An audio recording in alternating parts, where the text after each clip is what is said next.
the third stop of Ideal Standards Together World Tour. Together World Tour, a unique series of cinematic and physical events merging design, art and architecture. The tour is taking place across 6 iconic capitals: Milan, Berlin, London, Paris, Dubai and Shanghai. The Together World Tour is a distinctive way for Ideal Standard to connect with our customers all around the world. Each event celebrates the culture of a different city and allows us to explore the values of our brand, creating an unforgettable journey with much more to come. Today we are heading to London, where we'll join the tour virtually, and I'm thrilled to announce that for the first time since the tour started, we will also feature a physical event. The Design London Fair in Greenwich is set to be an unmissable show. This promises to be the home for the global design community, providing a dedicated space for creative collaboration for some of the most influential minds. Also, it is great to be back to fairs and exhibitions, meeting people, being in touch with our customers, hearing their views and getting their feedback. London is a key stop on our Together World Tour. Here we find the melting pot of culture that this city has always represented. And for decades it has been leading trends in the world of music, design, art and lifestyle. It is a concentrate of energy and is unique in its kind. Think of the most significant moments that influenced the way we look at design. These are the same outposts that created the avant-garde in music or fashion, which form the uniqueness of London today. From the Beatles through David Bowie, Freddie Mercury, and why not Duran Duran? Also linked to Mary Quant, Twiggy, and the famous stripes of Paul Smith. Above all, we are here today because of the excitement that animates Design London reflects the enthusiasm we applied to redesign an icon with a timeless design, Ideal Standard Tipo-Z. This range was created back in 1954 by Italian design mastermind Gio Ponti. In our film today, dedicated to this piece, we will explore through images the London vibes and the inspiration with which we are reinterpreting our past. So what makes London a hub for creativity? And what are the most significant moments that influence the way we consider and review design today? From the British-Iranian artist Sohida Sukanvari, whose works of art are exhibited in the Christian Yellegard Gallery, to the designer Darren Cross, we will give a brief and energetic overview of design right now here in London. It's now with great pleasure that I'm introducing our host for today for the Together World Tour London, Cordelia Simpson. Cordelia, how is London doing? Thanks Jan-Peter and welcome to London. Today I'll be taking you on a journey exploring this global design hub. So let's find out how the past, present and future of that classic London design attitude have contributed to the launch of the Tipo-Z, the flagship piece in Ideal Standard's new Atelier Collections.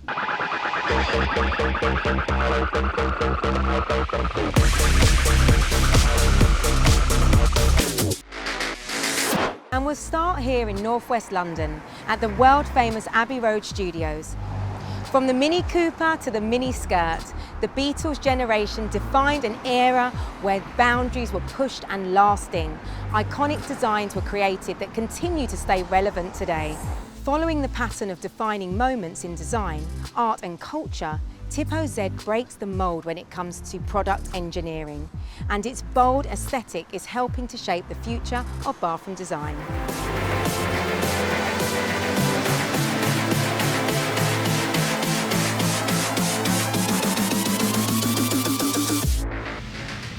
I'm going to chat to Bart, General Manager at the showroom and Senior Designer at Ideal Standard International, to find out why Ideal Standard's presence in London is such a significant part of its design heritage. Well, first of all, welcome to Clerkenwell, London's creative heart. As you mentioned earlier, this building has a quite an interesting history. So previously Draper's House, and later home to Alexander McQueen. And more to that, actually, in that very basement, Sarah Burton, creative director for Alexander McQueen, was working on the wedding dress for Kate Middleton. Right here, downstairs. Right here. Wow. And that probably is one of the most iconic wedding dresses that you're gonna see. Yeah. Would you tell us a little bit more about the Atelier's collection? I think key to Atelier Collection is that's really trend setting. So that's one of those collections that is so inspiring for designer. With all the modularity to the furniture and the range of colors, you can effectively work with any space that you're gonna work in the future. And it's just fantastic to have a product that you can express yourself as a designer, but you can help the client to achieve their vision for the space. Hi Charlotte, Josh. So what excites you about Ideal Standard's Atelier collection? The colours. I think for us, so we're looking to hopefully move forward and put this brand in our showroom in quite a significant area. So it's going to be amazing for us, but for you guys as well.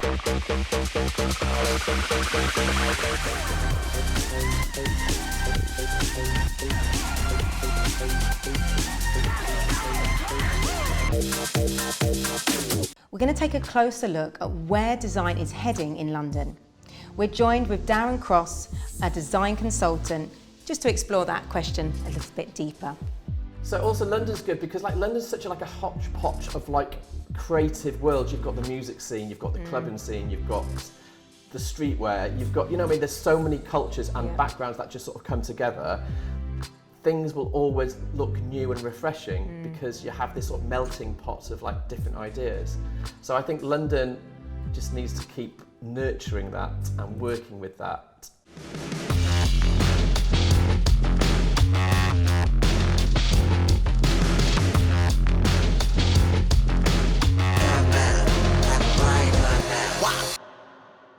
London is a truly expressive and diverse city, and some of the most exciting and provocative work in the world is being produced right here.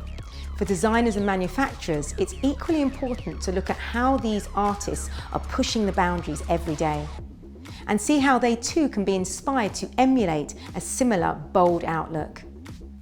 This is something our next guest, Sahila Sokanvari, is no stranger to. A British-Iranian artist, Sahila uses a variety of applications, from canvas to multimedia, in order to critique the world around her. So Sahila, what makes London such an iconic city for you?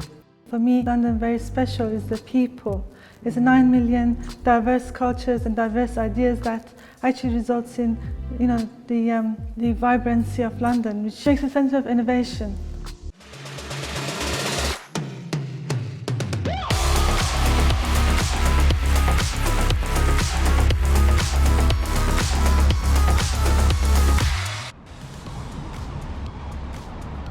So we've headed east from Clerkenwell to Bethnal Green to the vibrant East End. It's here we'll find some of the most eclectic, smaller galleries in the city. I've brought you to 2 Columbia Road, a gallery specialising in mid-century furniture. And the collection here, straight away, tells a story about how Atelier by Ideal Standard was so heavily influenced by the design ethos of the period. And of course, the work done by designers in the middle of the century, including that of Gio Ponti, the Italian architect and designer who created the Zeta Basin and the original muse for Tipo-Z in 1954, are considered timeless design. Speaking of inspiration, Roberto Palomba, Chief Design Officer at Ideal Standard and the designer behind the Atelier Collections, is going to take us through how the energy and distinctive character of our city is reflected in his designs. Grazie Cornelia, per me Londra è la città dell'energia, la città che forse mi ispira di più perché è una città di rivoluzioni culturali, musicali. Ogni volta che sono a Londra torno con una grande voglia di lavorare, di creare. Credo che questa sia una cosa molto positiva per una persona che fa un lavoro creativo come il mio. Riprogettare un'icona, o meglio reinventare un prodotto iconico come lo Z non è un lavoro semplice, perché bisogna sempre partire dal presupposto che noi dobbiamo comunque creare un pezzo originale che possa avere una radice nel passato, ma che comunque deve essere un oggetto che ha una sua autonomia rispetto al progetto del passato. C'è grande rispetto quando lavori sul materiale che ci ha lasciato una persona come Gio Ponti o Achille Castiglioni o tanti altri. Però dall'altra parte ci deve essere anche la libertà da parte di noi che viviamo nella contemporaneità di reinventare completamente questi prodotti creando qualcosa che è assolutamente originale. D'altronde anche i maestri del passato si rifacevano alle icone dei maestri che li avevano preceduti, quindi in qualche modo noi stiamo continuando una tradizione che vuole che il design si evolva e si reinventi ogni volta ripartendo da se stesso.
Nel 1954 Gio Ponti progetta il lavabo Z ed erano gli anni del dopoguerra, quindi anni di incredibile energia, anni in cui bisognava reinventare completamente la società. Quello che mi piace di questo prodotto è la sua capacità di essere iconico ma allo stesso tempo leggerissimo.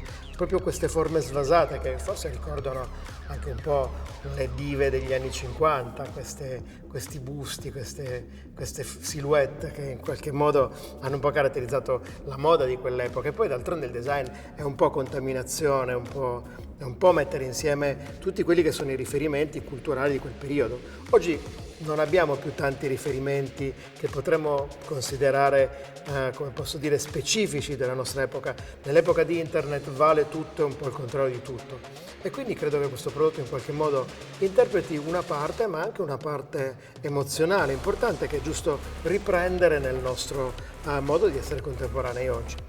Per realizzare un pezzo come questo ci vuole una incredibile capacità tecnica e anche una grande volontà da parte dell'azienda di investire per ottenere un oggetto monolitico che ha questa importanza e credo che possa in qualche modo diventare veramente una nuova icona per realizzare sale da bagno completamente originali che hanno anche poi quel touch di, posso dire, anche un po' vintage che oggi è diventato veramente un trend.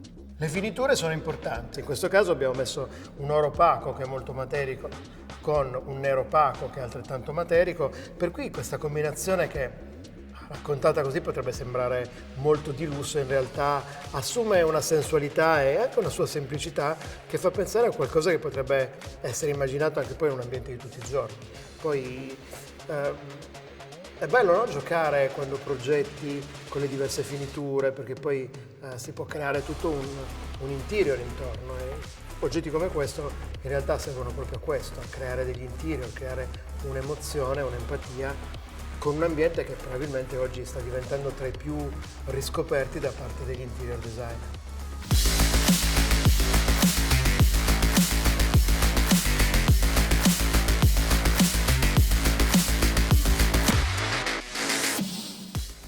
La parola icona stessa è è forse qualcosa che ci costringe a ripensare ogni volta, a noi che facciamo questo lavoro, come riuscire a trovare un modo per bucare la rete del tempo e arrivare alla prossima generazione senza aver perso quella grinta, quella capacità di interpretare la società, che credo sia un po' il dovere di chi fa il design. Fashion-wise, it could be anything from like Stella McCartney, her sustainability ethos is incredible, to Alexander McQueen, the vision, the creativity. Furniture-wise and architecture-wise, Robin Day's like furniture from the 50s that he did for the World Festival Hall, still relevant now. Terence Conran's lamps from the 70s, you know, there's so many, there's such a diverse range of designers here. Direi David Bowie, perché era capace di cambiare, è quello che a me piace, non rimanere sempre fissi. Lui poteva ogni volta interpretare qualcosa di diverso rimanendo sempre coerente. I think for me personally, it means something that lasts a lifetime. So like something that you could buy like today and it's still relevant in like 50 years time. So like I always relate to fashion. So like if you bought a certain bag, you could have it now and it will still be relevant in like 50 years time. Sicuramente i designer che mi hanno preceduto, alcuni come Gio Ponti per l'appunto, Achille Castiglioni, ma anche grandi designer come Charles Eames o Robin Day o Plattner. So for me, something which is sort of has an impact, it's an element of impactfulness, and then it has sort of an influence the population which kind of makes them think differently about that design. That therefore makes that design into a yardstick for following designers to actually measure their designs against. Ma forse l'icona migliore per me è la mia faccia allo specchio. Forse sarà un po' presuntuoso, però alla fine è un modo per obbligarsi ad essere sempre coerente con i progetti che fai.